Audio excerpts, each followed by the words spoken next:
Hi there, in this video we're going to have a look at the topic of critical evaluation. So if you've received feedback on your essays to the effect of you're being too descriptive in your coverage, or you're not evaluating the evidence you present, then the contents of this video should be really helpful for you.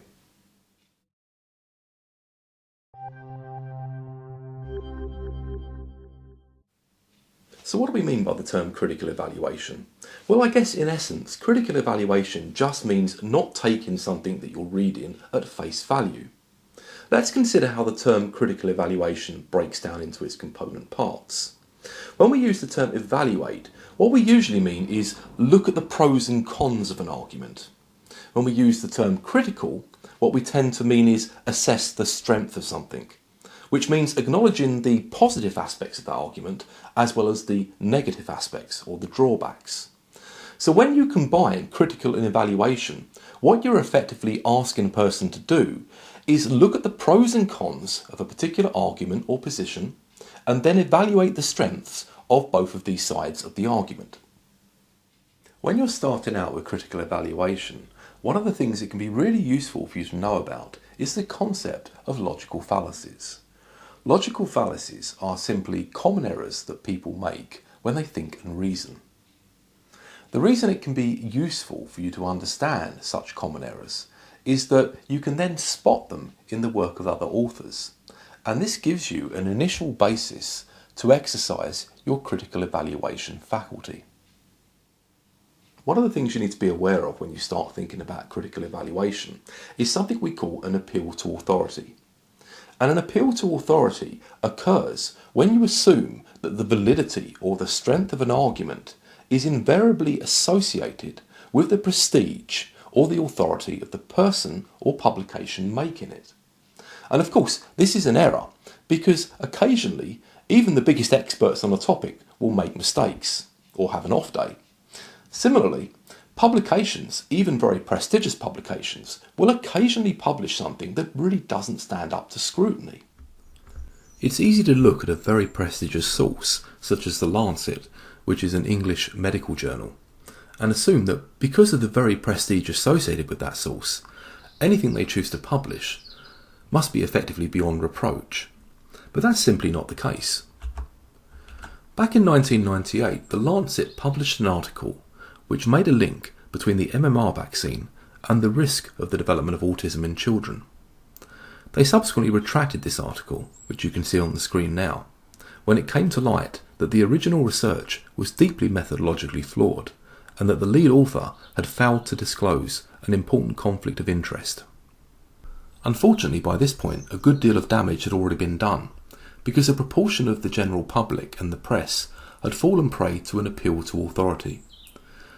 They'd assumed that the original article's presence in a publication as prestigious as the Lancet effectively meant it had been given an indelible rubber stamp concerning the validity of its findings and conclusions, which of course wasn't the case at all.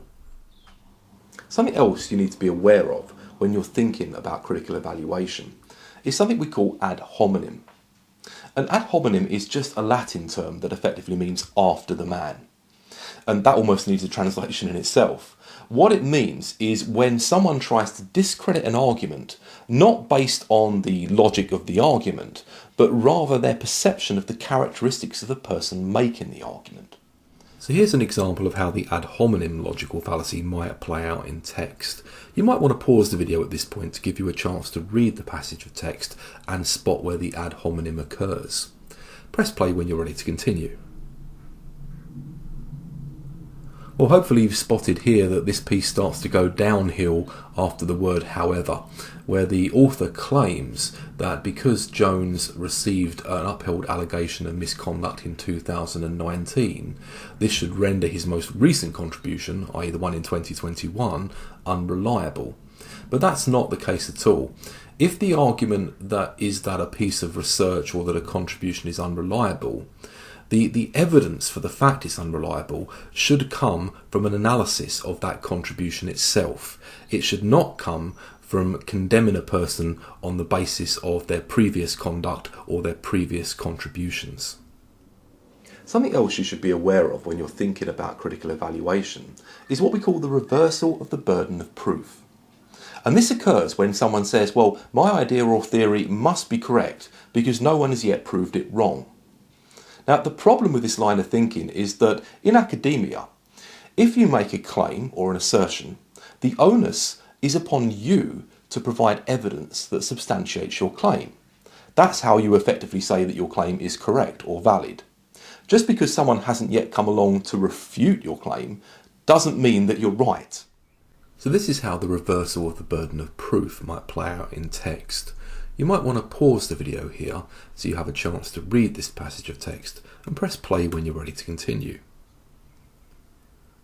The reversal of the burden of proof is quite overt in this passage of text.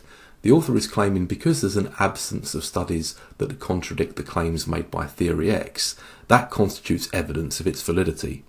But of course that's completely the wrong way round. What they should be doing is looking for studies that back up or provide evidence or support the claims made by theory X.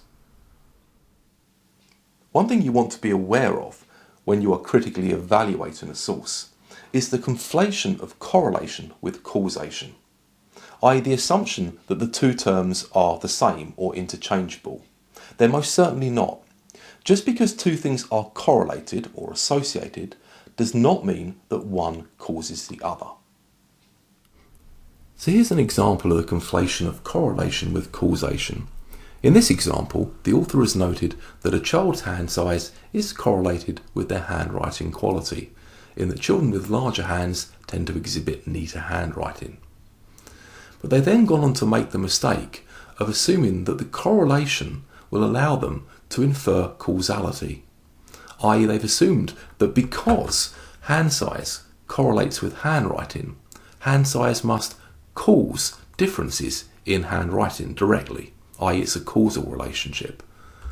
But actually, when you think about it, hand size and handwriting are very likely to both be independently correlated with other important factors such as the child's age, their educational level, and the amount of practice they have in the process of handwriting. You can't infer causation from correlation. If you want to establish causation, you need to do an experiment in which you manipulate one variable whilst holding the others as constant as possible and look at the effect that that has on the thing you're interested in measuring. Another thing you need to be aware of when you're critically evaluating a source is something called cherry picking. And cherry picking occurs when an author of a source selectively reviews literature or studies that agree with them and omits any studies or information that might disagree with them or refute what they are saying. And of course, this is a problem because it creates a misleading impression about the consensus on that particular topic. So here's what you need to watch out for with respect to cherry-picking data. From reading the passage of text on the screen, you'd be forgiven for thinking that theory X had unanimous support within the literature. But here's the thing. What if the author has simply failed to mention a good number of other studies that refute theory X? This is one reason why it's important to read widely as part of your degree studies. Reading the work of multiple authors reduces the chance that you might get a skewed view of the consensus on a particular topic from one author who may have cherry-picked the work that they included in their review of the literature. Knowing about the common errors people can make when they think and reason about a topic is really useful in getting you started with the process of critical evaluation. However, you'll also want to know about ways that you can start to systematically incorporate the process of critical evaluation into your thinking and your academic writing. To this end, it's often really helpful to think about 3 dimensions of critical evaluation.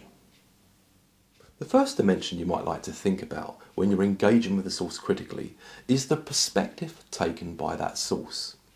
First of all, does the perspective make sense? And secondly, are there any alternative perspectives that also might make sense? The second dimension you might like to think about when you're critically evaluating a source is evidence. First of all, is there any evidence for the claims an author is making? Secondly, what's the quality of the evidence like? And thirdly, does the evidence support any interpretations that are being put forward by the author of the source you're reading? The third dimension of critical evaluation that you might want to keep in mind are the implications of the source that you're reading. So what do the findings or the take-home message of that source mean in the wider context or the grander scheme of things? Is what follows from that source sensible and reasonable? The next time you're evaluating a scholarly piece of work, try and systematically think about the three dimensions of critical evaluation that I've just covered. These will give you a framework that you can use to apply your subject-specific knowledge in order to thoroughly critically evaluate the piece of scholarly work in question.